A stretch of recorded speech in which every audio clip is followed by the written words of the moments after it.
कृष्ण हरी विठ्ठल केशवा राम कृष्ण हरी विठ्ठल केशवा राम कृष्ण हरी विठ्ठल केशवा राम कृष्ण हरी विठ्ठल केशवा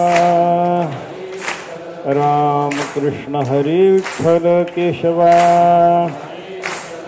राम कृष्ण हरी विठ्ठल केशवा राम कृष्ण हरी विठ्ठल केशवा राम कृष्ण हरी विठ्ठल केशवा राम कृष्ण हरी विठ्ठल केशवा राम कृष्ण हरी विठ्ठल केशवा राम कृष्ण हरी विठ्ठल केशवा राम कृष्ण हरी विठ्ठल केशवा राम कृष्ण हरी विठ्ठल केशवा पुंडलिक वरदा हरी विठ्ठल श्री ज्ञानदेव तुकाराम सेवे लागी सेवक झालो तुमच्या लागलो निज चरणा अहो स्वामी तुकया देवा यावरी न करावा वेर सहज लिळे उदकी वह्या तुम्ही रक्षिलिया निज सत्ते अहो स्वामी तुकया देवा यावरी न करावा वेर निळा म्हणे धराला हाती तरी द्याल मती निरूपमा अहो स्वामी तुकया देवा यावरी न करावा अभेर तप तीर्थदान व्रताचरण गाता हरिगुण वारू नये कोटी कोळे त्याची वाटुली पाहती त्या त्या घडती ब्रह्महत्या आपुलिया पापे न सुटे सायसे कोणा काळे असे निस्तरिल व्हावे साह्य तयान घालावे भय फुकासाठी पाहिला भगात तुका म्हणे हित माना या वचना सुख दुःख जाणा साधी फुका कोटी कोळे त्याची वाटुली पाहती त्या त्या घडती ब्रह्महत्या त्याच्या क्रमानं प्राप्त झालेला 996 क्रमांकाचा अभंग विचार आपला चालू आहे. महाराजांनी या अभंगातून आपल्याला परमात्मा प्राप्तीच्या साधनात मग ते साधन अंतरंग असेल बहिरंग असेल ज्याच्या ज्याच्या अधिकारानुसार जे जे साधन त्यानं उचललेलं असेल आणि त्या साधनात तो प्रवृत्त असेल तर त्याला त्या साधनातून निवारण करू नये याचा अर्थ त्या साधनापासून त्याला च्युत करू नये वंचित करू नये त्याला त्या साधनाचं अनुष्ठान करू द्यावं. ज्याला ज्याला जे जे साधन भावलं ज्यानं ज्यानं जे जे साधन उचललं ज्यानं ज्यानं ज्या ज्या साधनाचा आपला स्वतःचा अधिकार मानला आणि त्या साधनात प्रवृत्त एकदा तो झालाय म्हणल्याच्या नंतर मग त्याला ते साधन करू द्यावं. त्याच्यातून त्याला होणारा लाभ जर व्हायला लागलेला असेल तर मग आपण त्याचं निवारण करण्याचं कारण नाही. आणि याला परमात्मा प्राप्तीच्या साधनात प्रवृत्ती झाली अशा माणसाला त्या साधनातून निवारण करण्याचा जर आपण प्रयत्न केला बाजूला करण्याचा च्युत करण्याचा जर प्रयत्न केला तर त्याच्यासारखं पाप नाही असं तुकाराम महाराज या अभंगातून आपल्याला सांगतात. त्याचा आपला विचार चालू आणि विचार करताना आपण इथपर्यंत आलो की ही साधना जे ती कशाची साधना आहे संसाराची नसून ही परमात्म्याच्या प्राप्तीची साधना आहे. मग परमात्म्याच्या प्राप्तीची साधना करणं मनुष्य देहाला आल्याच्या नंतर संसाराची साधना करण्याचं कारण नसतं कारण संसार इतर सगळ्या शरीरात केला. ज्या संसाराचं साधन इतर सर्व शरीरात झालं आहार निद्रा भय विषय सेवन या सगळ्याच्या सगळ्या गोष्टी इतर शरीरातही आपल्याला साधल्या मग त्याच इथं साधणं त्याच्यासाठीच प्रयत्न करणं त्याच्यासाठीच काहीतरी साधना करणं हा या मनुष्य देहाचा उद्देश असू शकत नाही. याच्याकरता या देहाला आल्याच्या नंतर जे साधन करायचं आहे ते देवाच्या भेटीचं साधन करायचं आहे.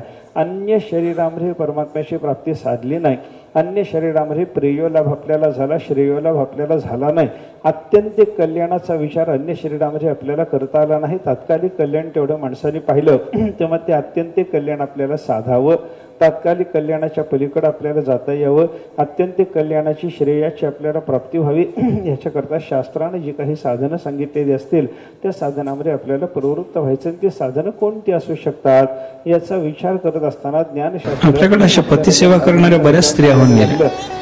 एक ते वाचस्पती मिश्रांची भार्या भामती होऊन गेली. शास्त्राने दिलेलं आहे आपल्याकडे ब्रह्मसूत्र जगद्गुरु शंकराचार्यांचं जे ब्रह्मसूत्रावर भाष्य आहे त्याच्यावर वाचस्पती मिश्रांचा एक निबंध आहे त्याचं नाव भामती आहे.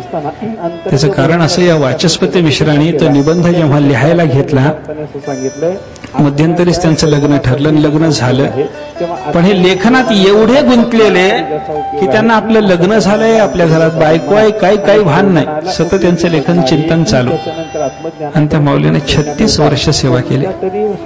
36 वर्षात मी तुमची भार्या आहे तुमच्यावर माझी काही जबाबदारी आहे काही जाणीव दिली नाही.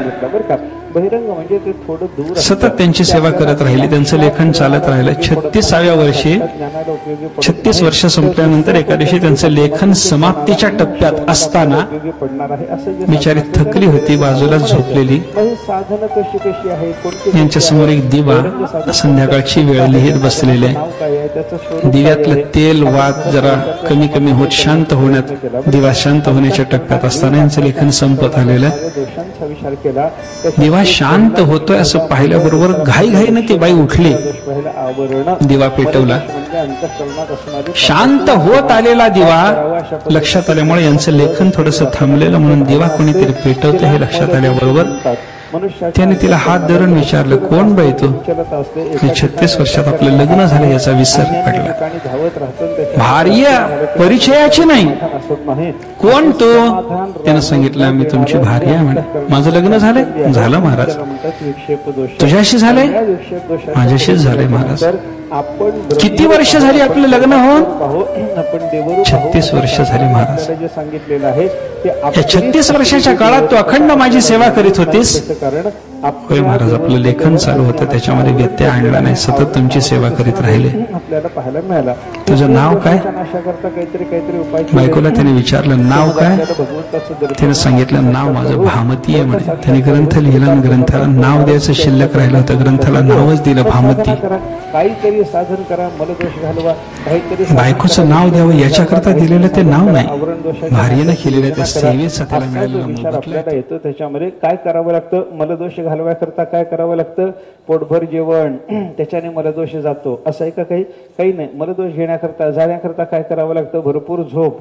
काय व्यायाम काय करावं लागतं सांगा ना? मलदोष जाण्याकरता व्यायाम करून मलदोष जाणार आहे का? आपल्याला कसं आहे बघा, शरीराच्या करता करायची साधनं ती करून अंतःकरणाचा दोष कसा जायचा हो?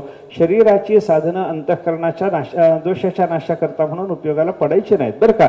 तर त्याच्याकरता काय करावं लागतं? निष्काम कर्म, कर्माचं अनुष्ठान करा. वेदशास्त्रानं ज्याला कर्म म्हणायला सांगितलं, वेदशास्त्राने जे कर्म नित्य म्हणून सांगितलं, नैमित्तिक म्हणून सांगितलं, अशा पद्धतीचं सगळंच्या सगळं कर्म, ज्या कर्मातून पापपुण्य नावाचे अदृष्ट भाग निर्माण होतात, ज्या कर्माच्या योगाने आपल्याला सुखदुःखाचा भोग घडतो, अशा पद्धतीचं ते सगळंच्या सगळं कर्म निष्काम भावानं करायला लागा. त्याच्यानं काय होतं? मलदोष जातो. पुढचा विक्षेप दोष शांत व्हावा याच्याकरता काय करावं लागतं? उपासना. आणि ती नुसती उपासना नसून निष्काम उपासना. कारण सकाम कर्म केलं की त्या कर्माचं जेवढं फल आहे तेवढं मिळतं, पण चित्त शुद्ध होत नाही. त्याचप्रमाणे उपासना करत असताना सकाम भावानं जर उपासना केली तर त्या उपासनेतून होणारा लोकलोकांतरातला जेवढा फललाभ असेल तेवढा पदरामध्ये पडतो, पण त्याच्याने चित्तशुद्ध काही होत नाही. ब्रह्मदेवाचं पद मिळवणारं असं 100 ब्राह्मणाच्या जन्मातलं ब्रह्मकर्म त्या जीवानं केलं खरं, पण त्याला मिळालं काय? फक्त ब्रह्मदेव होता आलं, त्याच्या चित्ताची शुद्धी झाली असं मात्र झालं नाही त्याचं. कारण त्यानं ते कर्म निष्काम भावानं केलं नाही. 100 अश्वमेध यज्ञ केले पण त्याच्या चित्ताची शुद्धी झाली नाही. इंद्रपद मिळालं पण त्याला चित्तशुद्धी साधता आली नाही, कारण त्याच्याकडे ते कर्म जरी असलं, त्यानं 100 अश्वमेध यज्ञाचं कर्म शास्त्रीय पद्धतीनं विधियुक्त पद्धतीनं जरी केलेलं असलं तरी त्याच्यात निष्काम भाव नव्हता, म्हणून चित्ताची शुद्धी काही त्याला साधली नाही असा विचार आपण करून आलो बरं का. म्हणजे निष्काम कर्म करा, कर्मच करा, वेदशास्त्रानं सांगितलेलंच करा, पण ते निष्काम भावानं करा आणि त्याच्या योगानं तुमच्या चित्ताची शुद्धी साधा. उपासनाच करा, शास्त्रानं सांगितलेलीच करा आणि तीही निष्काम भावानं करा. अंतःकरणाला स्थिरता प्राप्त करून घ्या. आणि आता राहिला जो आवरण दोष आहे, त्या आवरण दोषाच्या नाशाकरता आपल्याला प्रयत्नशील व्हायचं आहे. मग काय करता? त्याच्याकरता साधन चतुष्टय संपन्न असं अधिकारी व्हावं लागतं असं चिंतन आपल्याला शास्त्रानं सांगितलं. त्याच्यात पहिलं साधन कोणतं? विवेक. दुसरं साधन कोणतं? वैराग्य. बोलत चला. तिसरं साधन कोणतं? समाधी षट संपत्ती. आणि चौथं साधन कोणतं आहे? मुमुक्षुता. असं चिंतन आपण केलं. आता त्या एका साधनाच्या संबंधानं थोडा विचार केला आपण बरं का. एक साधन विवेक नावाचं, त्याच्यात काय असतं? आत्मा अनात्मा यांचं पृथक्करण करायचं असतं. आपल्या समोर आलेले जे मिश्रण आहे त्या मिश्रणातलं चांगलं काय वाईट काय हे आपल्याला कळालं पाहिजे. उपादेय काय हे काय आपल्याला कळालं पाहिजे. हे घ्यायचंय, हे टाकायचंय, आपल्याला कळालं पाहिजे बरं का. अशा पद्धतीचा विचार जो असतो, टाकण्याला उपयोगी असलेली वस्तू तीही कळाली पाहिजे आणि घेण्याला उपयोगी असलेली वस्तू तीही कळाली पाहिजे बरं का. आपल्याला जे घ्यायचं आहे ते आधी कळावं की जे टाकायचं ते आधी कळावं? थोडं सांगा की मला कळत नाही म्हणून विचारतो मी तुम्हाला. आपल्याला जे घ्यायला सांगितलं ते आधी कळावं की आपल्याला जे टाकायला सांगितलं ते आधी कळावं. आमचे गुरुजी उदाहरणानं सांगायचे बरं का. हा विषय स्पष्ट करताना त्यांचं उदाहरण होतं, एकादशीच्या दिवशी काय खावं हे आधी कळावं की एकादशीच्या दिवशी काय खाऊ नये हे आधी कळावं. काय खावं हे आधी कळावं.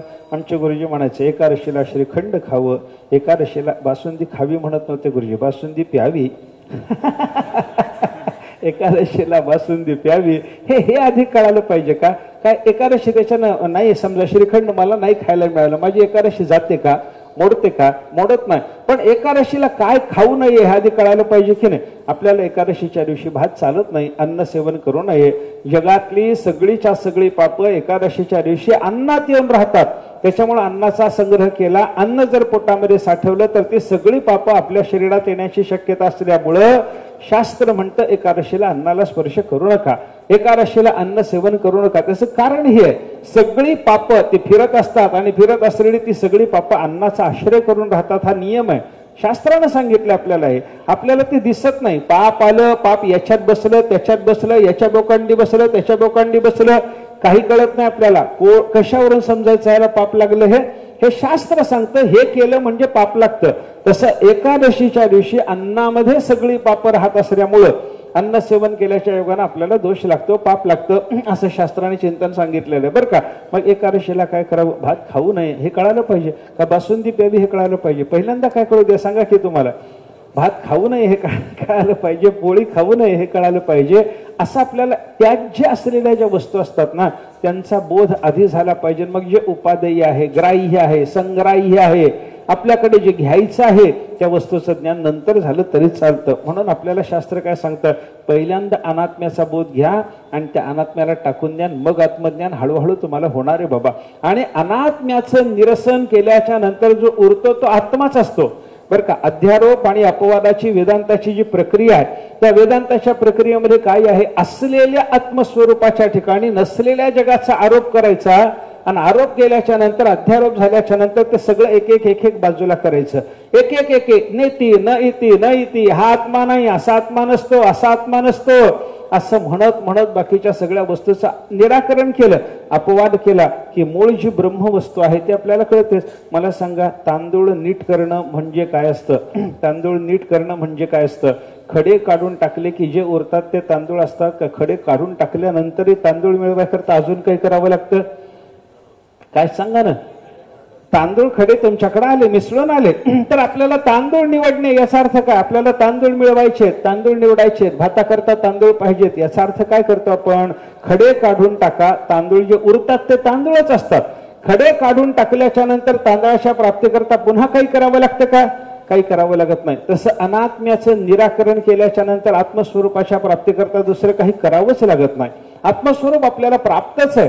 ते बाकी जे अनात्मा त्याच्यात घुसलेला आहे ना तो काढून टाकला. दूध आणि पाणी मिसळून तुमच्याकडे आलं. आपल्याला एक राजहंस भेटला, तो माझा मित्र आहे.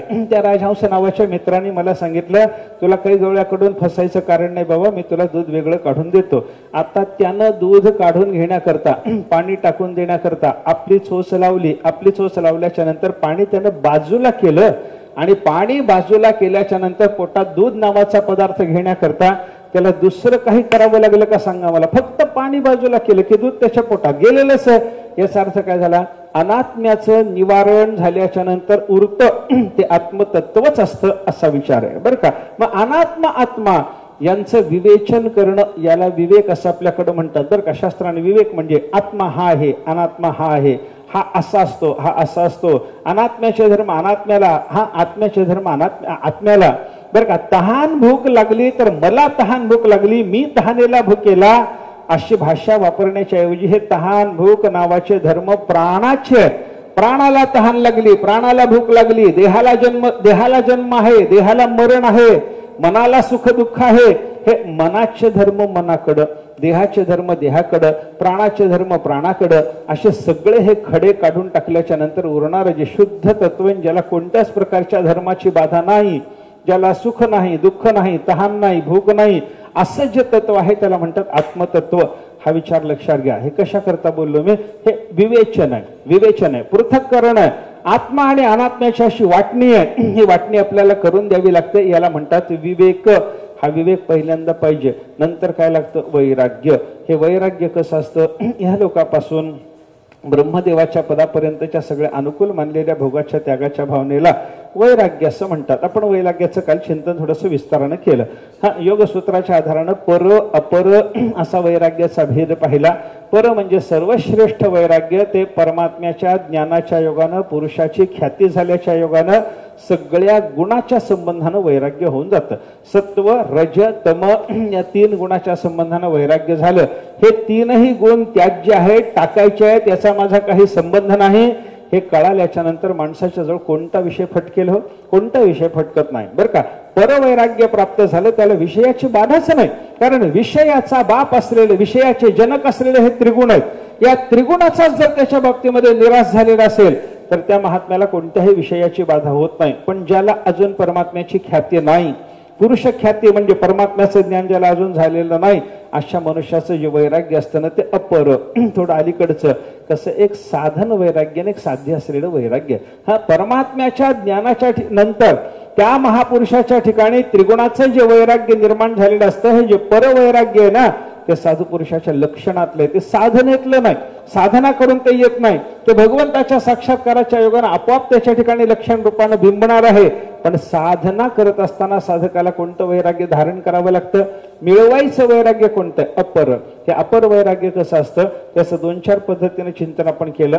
पहिला वैराग्याचा प्रकार यतमान, विषय जिंकण्याचा माणसाने केलेला प्रयत्न, त्या अवस्थेत असलेली मनुष्याची वैराग्यावस्था, तिला म्हणायचं यतमान वैराग्य. यतमानाच्या नंतर व्यतिरेक, एवढा विषय जिंकलाय, एवढा जिंकायचा आहे असं विभागानं कळणं, याला म्हणतात व्यतिरेक वैराग्य. हे सगळे विषय जिंकले, सगळ्या इंद्रियाला सगळ्या विषयापासून आवरण्याचा माझा प्रयत्न सफल झाला, पण अंतःकरणामध्ये अजून विषयाचं थोडं औत्सुक्य राहिलंय.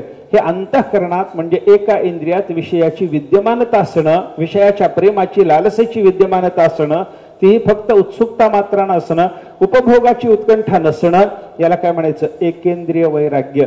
आणि हे एकेंद्रिय वैराग्य आल्याच्या नंतर याच्या पुढे जेव्हा मनुष्य जातो तेव्हा त्याला प्राप्त होणाऱ्या वैराग्याला शास्त्रांनी वशीकार संज्ञा वैराग्य म्हणलेलं आहे. ते कसं असतं?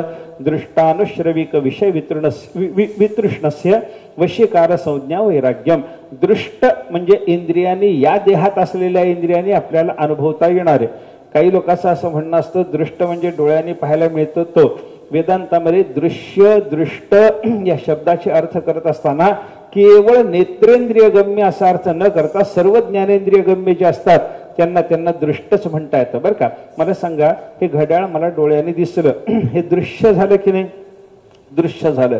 बरं, हे घड्याळ मला, समजा या घड्याळाचा एखाद्या माणसाला कसं असतं, आंधळा माणूस असला की त्याला त्याच्या वस्तू वासाने कळतात, वासाने कळतात. समजा मला आता थोड्या वेळा करता अंधत्व आहे आणि मी याचा वास घेतला, हे माझं घड्याळ आहे म्हणून कळालं मला, तर मला हे घड्याळ डोळ्याला दिसून कळालेलं आहे की घ्राणेंद्रियानं कळालेलं आहे?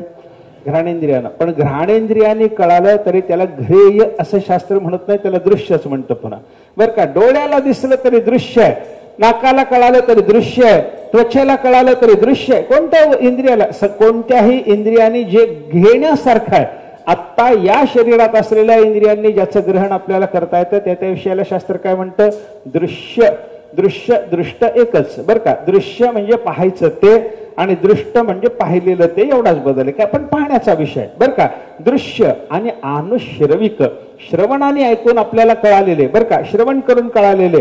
परलोकातला विषय मला माहिती नाही, मला इथला चहा माहिती आहे, पण परलोकामध्ये असलेले जे अमृत आहे ते मला माहिती नाही ना. या इंद्रियाने अनुभव आहे का?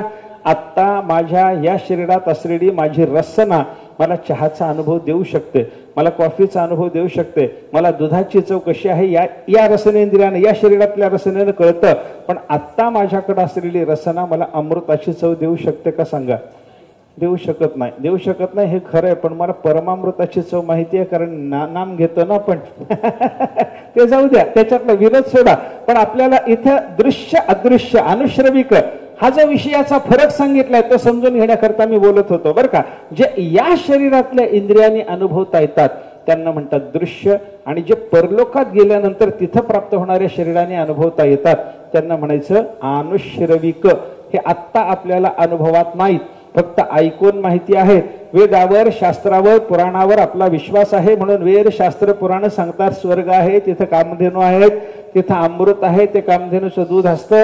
हे सगळं तिथलं जे वर्णन आपल्याला ऐकायला मिळतं ते आहे हे कळतं ना आपल्याला.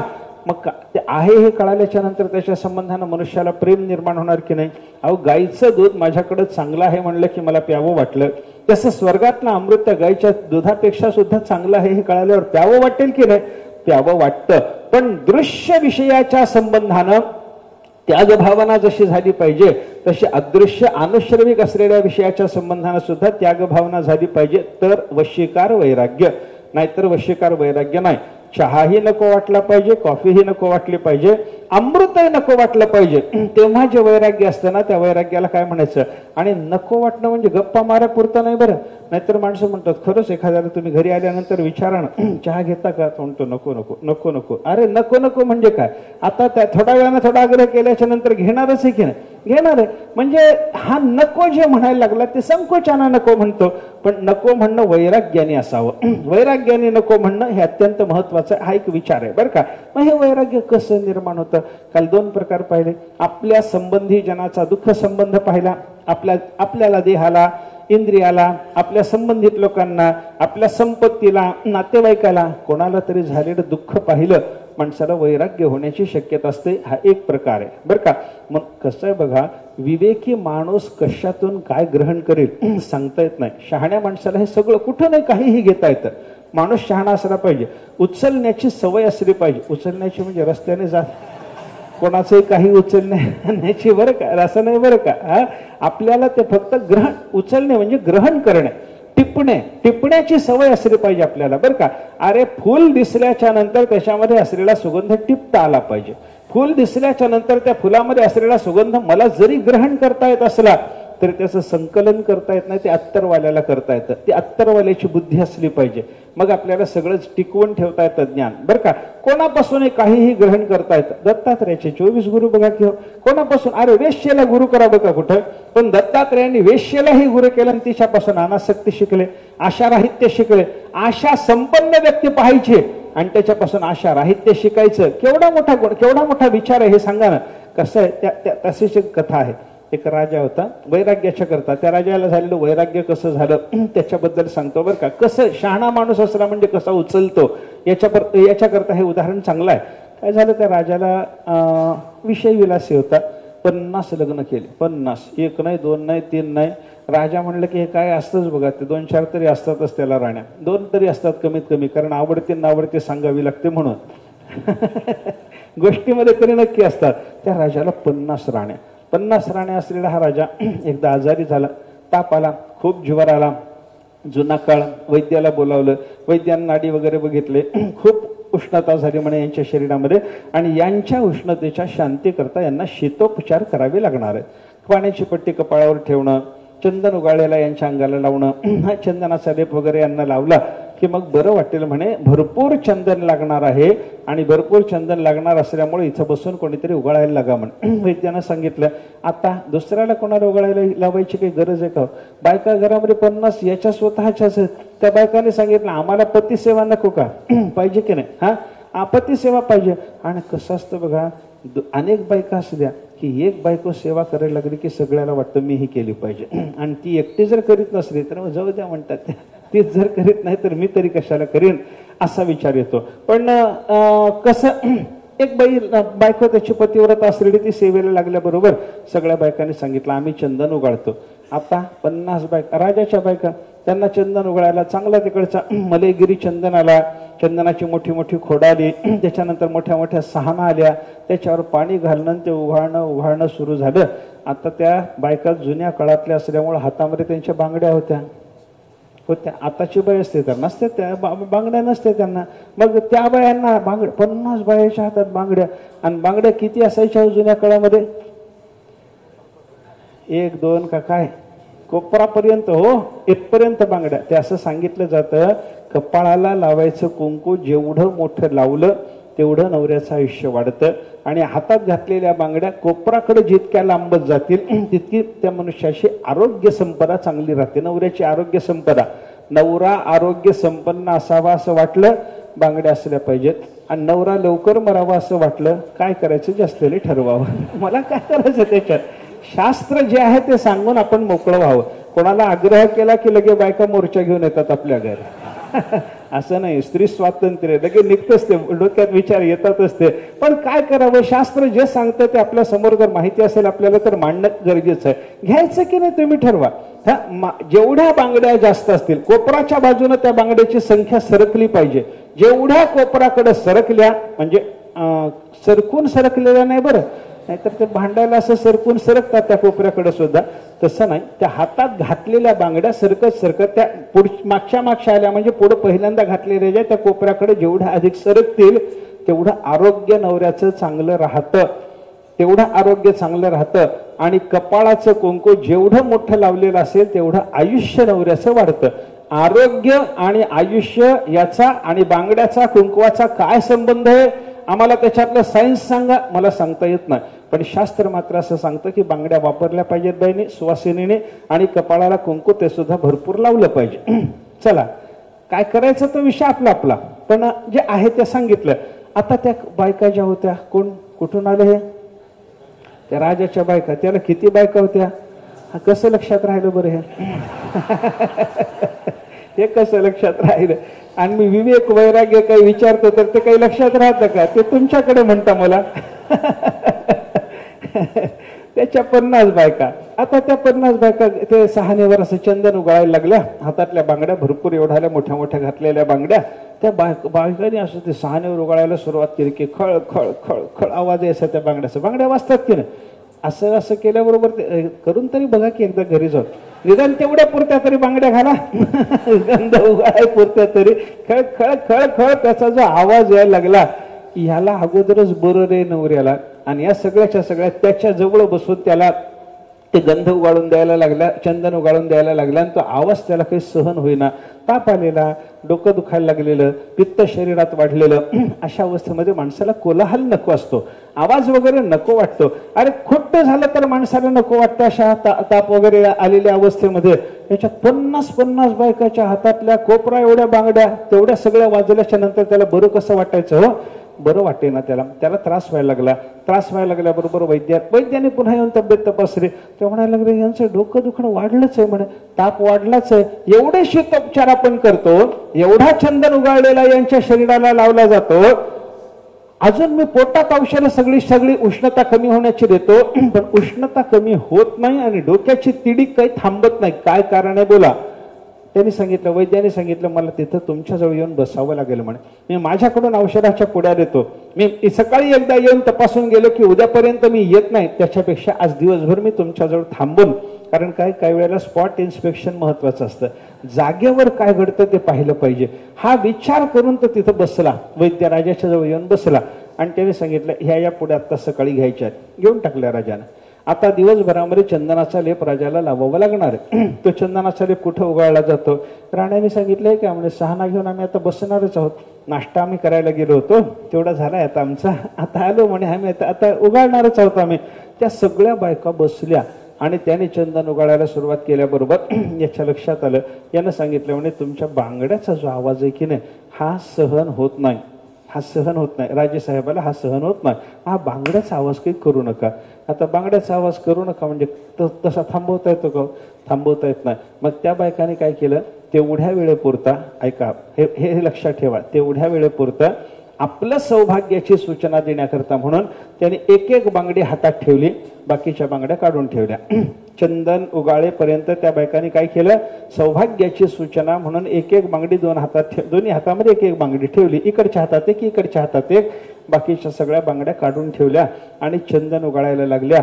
चंदन उगाळत असताना आता बांगडीचा आवाज येईल का, हो नाही म्हणा की, नाही येत नाही ना, काही येतो, काही कोणीच बायका बोलत नाही माझ्याशी तुम्ही, हा आवाज येत नाही, तो आवाज येईना, बांगडीचा आवाज येईना. आणि बांगडीचा आवाज न आल्यामुळे याला झोप लागली, असं होतं हो. त्याच्याकरता झोप चांगली लागावी याच्याकरता आवाज नसावा, हा सिद्धांत आहे. मग मी एवढ्या मोठ्याने ओरडलो तरी आपल्याला झोप लागते, याचा अर्थ हा आवाज नाहीये हे तुम्हाला मान्य तर ते त्याला झोप लागली, डोक्याची तिडीक थांबली, बरं वाटलं. बरं वाटल्याच्या नंतर राजाने विचारलं, म्हणे अगोदर कालच्या दिवशी आवाज येत होता, आजच्या दिवशी आवाज येत नाही, तुम्ही सगळ्यांनी बांगड्या, त्या बायकांनी बांगड्याचं काय केलं तुम्ही, काही काढून टाकल्या, फोडून टाकल्या काय, ते त्यांनी सांगितलं म्हणे ह्यांचं जर बरं झालं नाही तर ते फोडायचंच आहे म्हणे पण आत्ता नाही, आत्ता काही फोडलेल्या नाहीत म्हणे, आत्ता काय केलंय, आत्ता बांगड्या काढून ठेवलेल्या आहेत म्हणे. नवऱ्याला दाखवलं त्याने, असा हात दाखवला, हात दाखवल्यावर इकडे एक बांगडी आहे, म्हणजे सौभाग्याची सूचना म्हणून एक बांगडी ठेवली आणि बाकीच्या बांगड्या याने काढून टाकल्या. कोलाहल थांबला, शांत वाटलं, राजाला झोप लागली, तब्येत सुधारली. तब्येत पूर्ण होऊन राजा उठून बसला. वैद्याला बोलावलं, त्याला द्यायचे ते पैसे दिले. प्रधानाला सांगितलं, राज्याची व्यवस्था तर तुमची तुम्ही बघून घ्या. मला हे कळालं की एकांतात शांती असते, एकत्वात समाधान असतं. वैराग्य धारण केल्याशिवाय माणसाला समाधान मिळत नाही. परिग्रहामध्ये, परिवारामध्ये राहून माणसाला कधीही परमात्म्याचा शोध घेऊन शांती संपन्न होता येत नाही.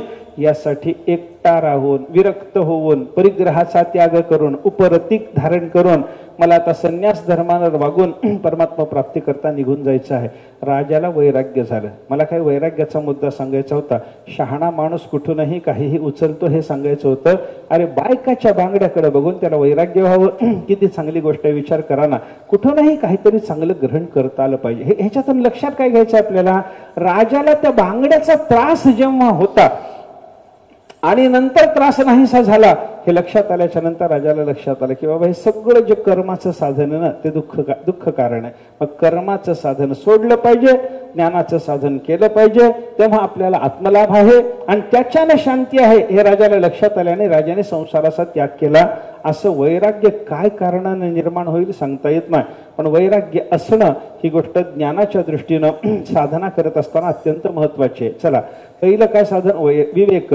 दुसरं काय, वैराग्य. वैराग्याच्या नंतर तिसऱ्या साधनाचं नाव काय, समाधी षटक किंवा समाधी षट संपत्ती असं आपल्याकडे म्हणलं जातं. षटक म्हणजे 6 बर का.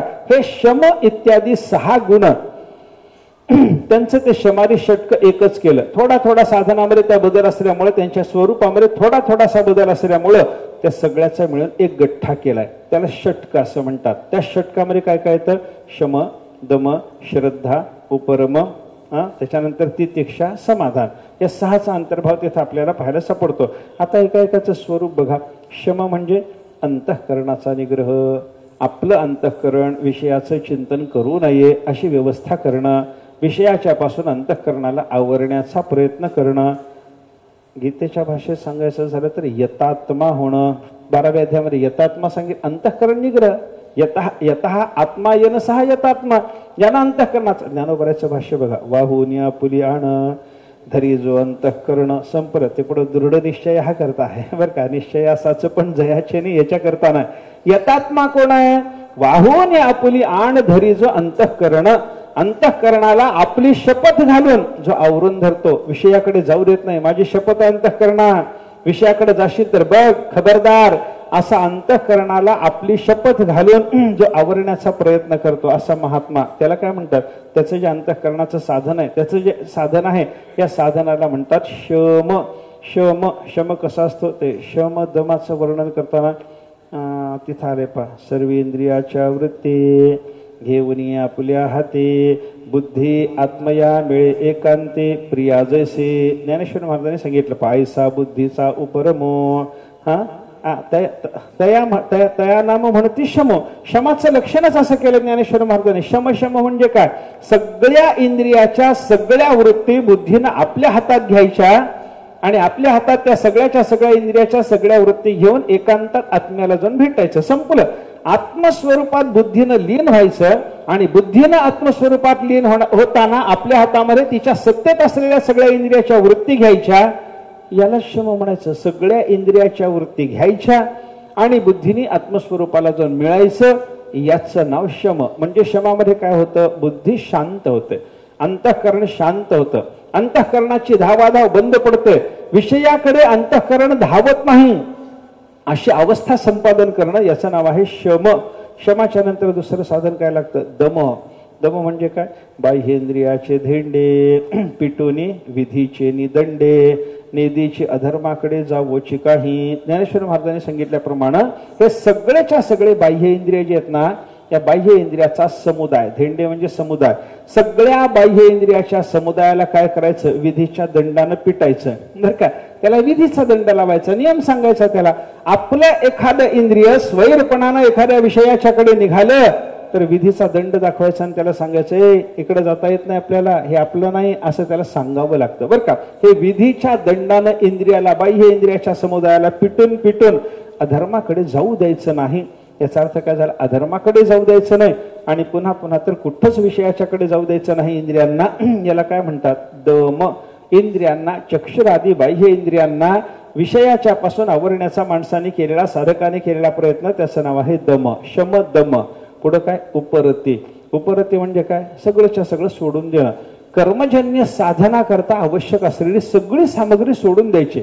एखाद्याला कर्म, बघा तुम्ही, कर्म करायचं म्हणजे माणूस कर्माला बसायचा म्हटल्याबरोबर गृहस्थाश्रमी माणसाला त्याच्या बाजूला बायको नेऊन बसावं लागतं. म्हणजे बायको कर्माचं साधन आहे, बायको कर्माचं साधन आहे, मुलगा कर्माचं साधन आहे, पैसा कर्माचं साधन आहे, घर हे कर्माचं साधन आहे, माझ्याकडे असलेली शेती ही कर्माचं साधन आहे. अग्रहण शांती करायची असते आपल्याला, बरं का?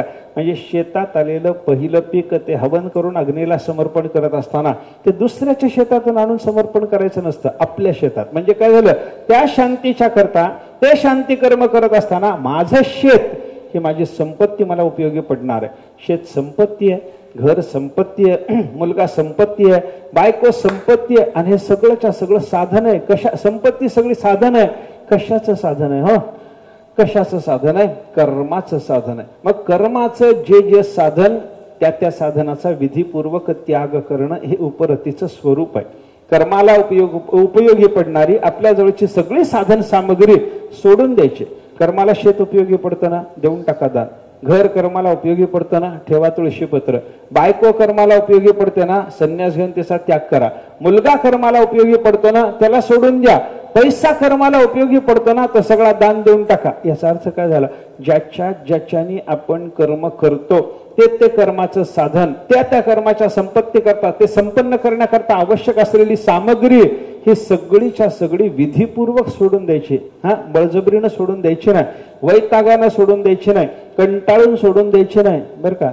बायकोनं दिलेला चहा 2-3 दिवस सलग चांगला झाला नाही म्हणून बायकोचा त्याग करायचा नसतो. बायको भांडते म्हणून बायकोचा त्याग करायचा नसतो. अंतःकरणाला वैराग्य होऊन हे कर्माचं साधन आहे आणि मला आता कर्माचं साधन करून अनित्य फल मिळवायचे नाहीत, हे लक्षात घेऊन जर या सगळ्या वस्तूचा त्याग केला तर तो दोषाचा नसतो. आणि हे लक्षात न घेता बळजबरीनं सगळ्याच्या सगळ्या कर्मसाधनाचा त्याग मनुष्य करायला लागला तर तो दोषाचा असतो, बरं का? मला संसार करायचा, पण कर्माच्या साधनाचा मी बळजबरीनं त्याग करायला लागलो, दोष होतो. पण मला संसार करायचा नसून परमात्मा मिळवायचा आहे असं ठरलं की मला ज्ञान मिळवायचंय, मला भक्ती मिळवायची आहे, मला कर्मजन्य साधनं करायची नाहीत, हे लक्षात आल्याच्या मग कर्मच जर करायचं नाही तर कर्माची साधनं लागतात कशाला? मग कर्माच्या साधनाचा विधीपूर्वक त्याग करा. जी आत्तापर्यंत आपल्या जवळ आहे ते विधीपूर्वक सोडून द्या, बरं का? आपल्याकडे पैसा आहे, पैसा आहे म्हणून तो मातीत घालायचा का? जोडोनी धन न घाली माती, तुकाराम महाराज सांगतात त्याप्रमाणे. म्हणजे विधीपूर्वक त्याग करायचा म्हणजे त्याचं दान करा, त्याचं दान करा. कुठेतरी पुरून ठेवणं हा विधीपूर्वक त्याग नाही. मग त्या संपत्तीला काय करा? त्याचं दान करा. आपलं शेत आहे, विधीपूर्वक त्याग करायचा म्हणजे काय? दान देऊन टाकायचं. म्हणजे खा तुम्ही म्हणून सांगायचं नाही, त्याच्या नावानं करून द्यायचं. बरं का? नाही गमतीनं सांगतात पा जुने कीर्तनकार लोक. आमचे महाराजही सांगायचे, ते म्हणायचे की एखादं कुठे गेलं की आपल्याला लोक म्हणतात, हे महाराज घर आपलंच आहे बरं का. हा, माझं कसं असतं? तुमच्या घरी मी आलो, तुम्ही मला म्हणलात महाराज तुमचंच घर आहे म्हणून, असतं का माझं? खरं बोला बाबा, खरं बोला. तुमच्या घरी मी आलो, तुम्ही मला सहज म्हणता की नाही, पण तोंडानं म्हणता की नाही, हा शब्द येतो की नाही, महाराज आपलंच घर आहे बरं असं जर म्हणलं तुम्ही तर त्याचा अर्थ काय असतो? तर ते घर माझं असतं की तुमचं असतं? हा, कोणाचंही नाही. नाही, ते तसलं नको बाबा. आपल्याला कोणाचं तरी एकाचं नक्की सांगा, तसले उत्तर नको. दोघांचंही नाही, हे काही नाही. मग तुम्ही का राहता तिथं? तुमचंही नाही तर का राहता तिथं? तुम्ही राहताना हे मला जसं पाहिजे तसं उत्तर द्या. तुम्ही तुमच्या ते पार टोकाला जाऊन उत्तर द्यायचं ना, इथल्या इथं उत्तर द्यायचं. तुम्ही ज्या घरात राहता त्या घरी मी आल्याच्या नंतर तुम्ही मला प्रेमानं म्हणता की नाही हे घर आपलंच आहे महाराज, म्हणता की नाही. पण त्याचा अर्थ काय असतो?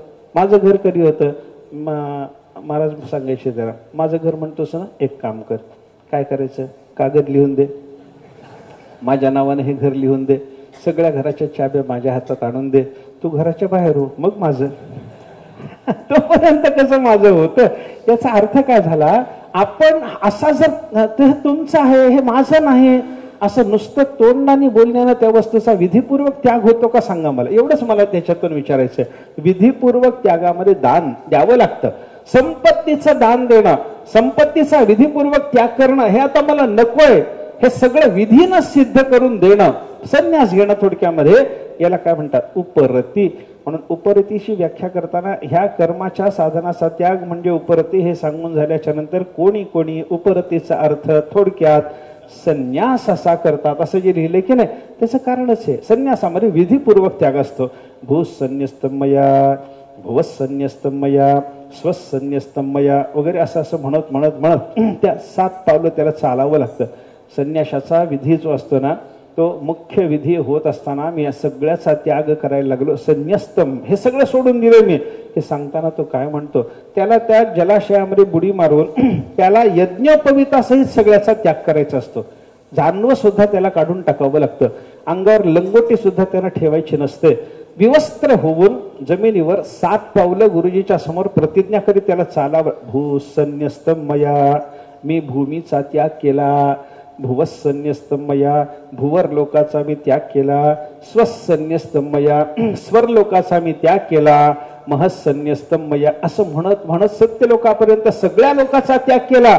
आता कोणत्याही भोगाची मला कामना राहिली नाही.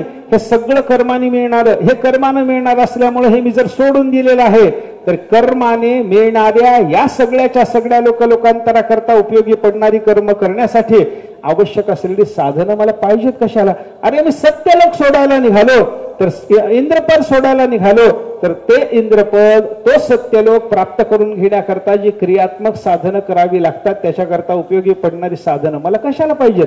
नको. म्हणून त्याचा विधीपूर्वक त्याग. हे संन्यस्तमया, संन्यस्तमया म्हणजे विधीपूर्वक यांचा त्याग आहे. हा विधीपूर्वक त्याग करावा लागतो. याला उपरती म्हणतात. बरं का? साधकाला हे पाहिजे सगळं हे लक्षात घ्यायचं बरं का. म्हणजे काय? आपल्याला साधक व्हायचं जर असेल तर हे सगळं पाहिजे. अंतःकरणाचा निग्रह, इंद्रियाचा निग्रह, सगळ्या वस्तूचा त्याग, उपरती. त्याच्यानंतर श्रद्धा, अंतःकरणामध्ये श्रद्धा असली पाहिजे. श्रद्धा म्हणजे काय? आस्तिक्य बुद्धी श्रद्धा. मनुष्याला सद्गुरु, शास्त्र यांच्या संबंधानं हे जे सांगतात ते अगदी जसंच्या तसं खरं आहे असं वाटलं पाहिजे. याला श्रद्धा म्हणतात. गुरुच्या वाक्याविषयी, शास्त्राच्या वाक्याविषयी हे जे सांगायला लागले ते जसंच्या तसं खरं. मला कळालं नसेल पण ते म्हणतात ते बरोबर आहे. याला काय म्हणायचं? श्रद्धा. मी मागं सांगितलं असेल कधी, आमचे गुरुजी इथं भागवत सांगायचे. भागवत सांगताना त्यांच्या बाजूला समय असायची. समयच्या हाकडं हात करून श्रद्धेचा विषय सांगताना गुरुजी म्हणायचे, गुरुनं सांगितलं समयकडे हात करून हे झाड आहे, तर समोरच्या शिष्याने हात जोडून म्हणायचं हो हे झाडच आहे, झाडच आहे, झाडच आहे म्हणायचं. तिथं काही विचारायचं नाही त्यांना. उलट असं कसं म्हणता तुम्ही असं म्हणायचं नाही. मग ते झाड आहे हे मान्य केल्याच्या नंतर मग गुरुजी आपल्याला विचारतात तुला झाड दिसतं का? नाही. मग त्यांना विचारावं गुरुजी तुम्ही झाड म्हणालात ना, माझा तुमच्या वचनावर विश्वास आहे. मला झाड मला ही समय दिसत जरी असली तरी माझ्या दृष्टीचा दोष मानतो मी. हे झाड आहे पण हे झाड कसं मला तुम्ही सिद्ध करून द्या. मग त्याच्यावर गुरुजी जे बोलतील ते आपण पुढे चिंतन करावं. शंका विचारायची ती नंतर असते पण अगोदर विश्वासात यावं लागतं. विश्वास महत्वाचा आहे. श्रद्धा काय वाटेल ते श्रद्धा करून जाते बरं का. श्रद्धेनं वाटेल ते काम होतं. एक उदाहरण सांगतात पण एका गावाला एका राजाचे गुरु आले. एक राजा होता त्या गावामध्ये. त्या राजाचे गुरु महाराज आले.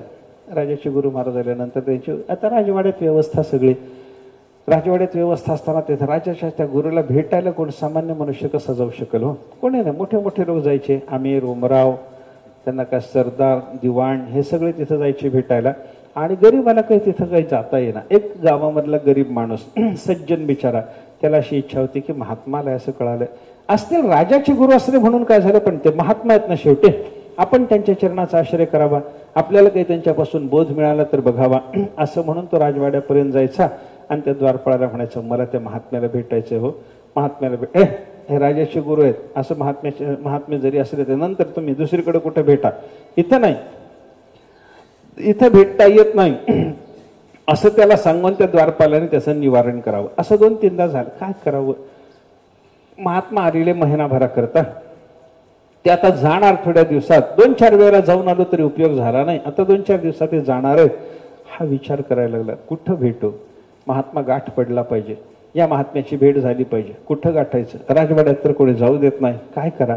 विचार करता करता त्याच्या लक्षात आलं, हे सकाळी शौचाला बहिर्दिशेला बाहेर जातात, मग ते बाहेर गेले की तिकडं त्यांना भेटता येतं, इथं राजवाड्यात तर काही कोणी भेटू देत नाही. मग त्याने ठरवलं, हे जाताना बघून ठेवायचं आणि गेले की त्यांना जाऊन गाठायचं, महात्म्याची भेट घ्यायची, असं त्याने ठरवलेलं. ते महात्मा निघाले. एक माणूस त्यांच्याबरोबर राजाचा सेवक निघालेला, त्याच्या हातात तांब्या, तो पुढं पुढं चाललेला मार्गदर्शन करीत. महात्मा मागं मागं महात्मा मागं मागं चाललेला आणि रानात थोडंसं दूर हाय चालला मागं मागं, लपत छपत लपत छपत. महात्म्याला इथं गाठणं शक्य आहे. बरं, त्याला इथं गाठायचं जरी असलं तरी तो तांब्या घेऊन चालणारा जोपर्यंत समोर आहे तोपर्यंत तो सरक म्हणतो, तो काही गाठू देत नाही. मग काय करा, तोही बाजूला झाला की मग ती वेळ गाठायसारखी आहे, हे त्याने लक्षात घेतलं. एका ठिकाणी गेल्यावर असं थोडंसं झुडपाच्या बाजूला त्या महात्म्याला त्याने तांब्या ठेवून दिला आणि सांगितलं, महाराज इथे शौचाला बसा आपण, मी इथं बाजूला थांबतो, झालं की तांब्या घेऊन आपण जाऊ घरी. त्यानं तांब्या ठेवला, हा बाजूला झाला, हा लक्षच देऊन होता, हा कधी एकदा बाजूला होतो, मी कधी महात्म्याच्या चरणाला लागतो असं झालेलं होतं त्याला. आणि हा बाजूला गेल्याबरोबर महात्मा शौचाला बसला, त्या तिथे गेला आणि पाय धरून सांगितलं, गुरु महाराज कृपा करा. आता ती जागा आहे होय, गुरु महाराज कृपा करा म्हणायची ती जागा आहे का? ते महात्मा उत्तर हिंदुस्थानी, ते थोडेसे रागावले, साहजिक आहे की नाही. शौचाला बसलेल्या अवस्थेमध्ये कोणी येऊन जर पाय धरायला लागला, काय त्याला अर्थ, काय त्यांना थोडासा क्रोध निर्माण झाला. आणि क्रोधाच्या अवस्थेत त्याला बाजूला होऊन म्हणण्याकरता ते हत्तेरी भाग ज्या हे शब्द त्यांच्या तोंडातून बाहेर पडले. काय काय शब्द आले तुम्ही म्हणा की हो, काय मला म्हणू नका, उच्चार करून दाखवा. हत्तेरी भाग ज्या हे शब्द त्या महात्म्याच्या तोंडातून आले. त्यानं पुन्हा एकदा नमस्कार केला आणि सांगितलं, म्हणे महाराज छान झालं, कृपा झाली, मंत्र मिळाला. काय हत्तेरी भाग ज्या. घरी आला, महात्म्याचं ध्यान करावं, सकाळी उठलं की माळ घेऊन जप करावा, हत्तेरी भाग ज्या, हत्तेरी भाग ज्या, हत्तेरी भाग ज्या, हत्तेरी भाग ज्या, हत्तेरी भाग ज्या, हत्तेरी भाग ज्या. हेच साधन हो, हाच जप आणि श्रद्धा. कारण काय, श्रद्धा त्या महात्म्याच्या मुखातला शब्द काय माहिती नाही, त्यांच्या तोंडून आलेला हा शब्द माझ्याकरता मंत्ररूप आहे, या भावनेनं त्याचा जप सुरू झाला. 12 वर्षाची साधना झाली. आणि काय झालं, हा जप करायचा तो काही मोठ्यानं करत नव्हता आपल्यासारखा, अट्टहास्य उच्चारा वासरा काही मंत्र का, त्याच्यामुळे तो एकांतात असा जप कर म्हणतो मी हत्तरी भाग्य. पण तुम्हाला कळतंय का, काही नाही. तसा तसा जप सुरू झाला. हा जप करून कसं असतं, श्रद्धापूर्वक साधना केली की त्याला फल असतं. मग काय झालं, याची प्रसिद्धी व्हायला लागली. अरे बापरे, आपल्या गावात एक मोठा महात्मा तयार झाला, हा तिथं राहतो, कोणाच्याकडे काही मागायला जात नाही, एका ठिकाणी बसून असतो, सतत जप साधना चालू असते. लोक त्याच्याकडे यायला लागले, त्याला काही प्रसाद जेवायला वगैरे आणून द्यायला लागले, त्यांनी लोकांनी आणून दिलं. जागेवर बसल्या ठिकाणी जे लोकांनी न मागता आणून दिलं तेवढं खाऊन राहायचं, अखंड साधना करायची. असंच चालू झालं. लोकात प्रसिद्धी झाली, महात्मा त्यागी आहे, महात्मा नामनिष्ठ आहे, जपनिष्ठ आहे, हे सगळं प्रसिद्ध झाल्याच्या नंतर मग लोकाला कसं असतं बघा, असा एखादा महात्मा असल्याच्या नंतर लोकांची त्याच्याकडे गर्दी वाढते. आणि गर्दी वाढली की लोक त्याला परमार्थ विचारण्यापेक्षा संसारच जास्त विचारतात. लोक त्याच्याकडे यायचे. एका दिवशी काय झालं, काही लोक आले, एक माणूस आला, रडत रडत आला, व्यथित होता, महात्म्याच्या समोर जाऊन बसला. महात्म्याने विचारलं, काय झालं, फार कणताय तुम्ही, काही त्रास आहे? खूप त्रास होतो महाराज. काय त्रास होतोय? पोट दुखायला लागलं म्हणे, विलक्षण पोट दुखतंय, काही कृपा करा महाराज, कृपा करा. त्या महात्म्याने सांगितलं, निज ना माझ्यासमोर झोप, लांब पड, तुझं पोट बघतो, काही व्यथा असेल तर घालवण्याचा मी प्रयत्न करतो माझ्या पद्धतीनं. त्याला लांब पाडलं, लांब पाडून त्याचं पोट असं चाच पडलं. इथं दुखतंय का? हो हो इथं दुख. हात तरी भाग ज्या. गेलं किंवा पोट दुखणं, पोट दुखणं गेलं. त्याचं पोट दुखणं गेलं म्हणल्याच्या नंतर प्रसिद्धी व्हायला वेळ लागतो का? अशा लोकांची फार लवकर प्रसिद्धी होते. ब्रह्मज्ञान सांगणाऱ्याची प्रसिद्धी होत नाही. हातकरी भाग्या म्हणणाऱ्याची प्रसिद्धी होते. त्याची प्रसिद्धी सुरू झालं. लोकांनी त्याला दुसऱ्याला सांगावं, बघा आम्ही तिथे गेलो होतो, नुसता हात लावला, हातकरी भाग्या म्हणाले, सगळा माझा रोग नाहीसा झाला. 12 वर्षापासून पोटशूळ होता, गेला. झालं, श्रद्धेचा परिणाम हा झाला. असं होता होता जो कोणी येईल त्याचा तो रोग तो नाहीसा करायला लागला. सामर्थ्यच निर्माण झालं होतं श्रद्धेनं त्या शब्दामध्ये. पुढं काय झालं? 12 वर्षानंतर राजाने पुन्हा गुरुला बोलावलं. ते गुरु महाराज आले. गुरु महाराज आल्याच्या नंतर आता यानं काही प्रयत्न केला नाही, धावाधाव केली नाही, कारण काही काम झाले. गुरु भेटले, मंत्र दिला, आपण त्या मंत्राचा जप करतो, साधना सफल झाली, लोकाला परिणाम मिळतो. आता त्यांना कशाला त्रास द्यायचा आहे असं वाटून हा आपल्या आपल्या आश्रमामध्ये जप साधना वगैरे करायचा. गुरु महाराज आले.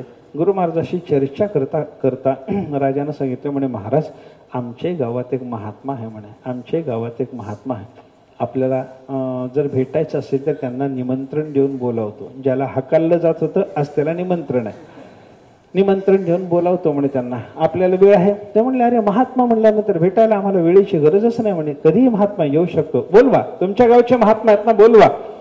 बोलवायला सांगितलं. त्याला निमंत्रण गेल्यावर त्यानं सांगितलं, ठीक आहे म्हणे, महात्मा ज्या दिवशी गुरु महाराज ज्या वेळेला यायला सांगतील त्यावेळेला मी गुरु महाराजाकडे यायला तयार आहे. वेळही ठरली. हा वेळेत तिथं गेला, काही फळं वगैरे नेली, त्यांना समर्पण करून त्यांना नमस्कार करून त्यांच्या समोर बसला. आणि मग त्या साधूनं याची आस्थापूर्वक चौकशी सुरू केली. आपण कोण, आपलं नाव काय, आपला संप्रदाय कोणता, आपला आखाडा कोणता, आपले गुरु कोण, हे सगळं त्याला हळूहळू विचारायला सुरुवात केल्यानंतर त्याला सगळं सांगता सांगितलं, आणि माझे गुरु आपणच आहात म्हणे. मला अरे कधी, माझ्याकडे जर तुम्ही कधी आलेले लक्षात नाही. मग त्यानं सांगितलं, त्या दिवशी तिथं त्या झुडपाच्या आड तुम्ही जेव्हा बसले होते तेव्हा तुमच्या दर्शनाला आलेला मीच आहे म्हणे, आणि तुमच्यापासून प्राप्त झालेला जो तो हत्तरी भाग ज्या मंत्र आहे त्याच्याच अनुष्ठानाचा परिणाम होऊन मी आज एवढा मोठा सिद्ध पुरुष झालो असं त्यानं सांगितलं. बरं का, गुरु तिथंच राहिले पण हा पुढे निघून गेला. त्याला काय म्हणतात, गुरु गुड ही रह गए, चेला चीनी बन गया. बरं का, गुरु गुळच राहिला आणि चेला साखर होऊन गेला. अशी अवस्था काही लोकांची होते. मला काय सांगायचंय, हत्तरी भाग ज्या काय मंत्र आहे का, हा वेदातलाय का, हा शास्त्रातलाय का, पुराणातलाय का, एखाद्या महात्म्याच्या मुखातला हा असू शकतो का? काही नाही.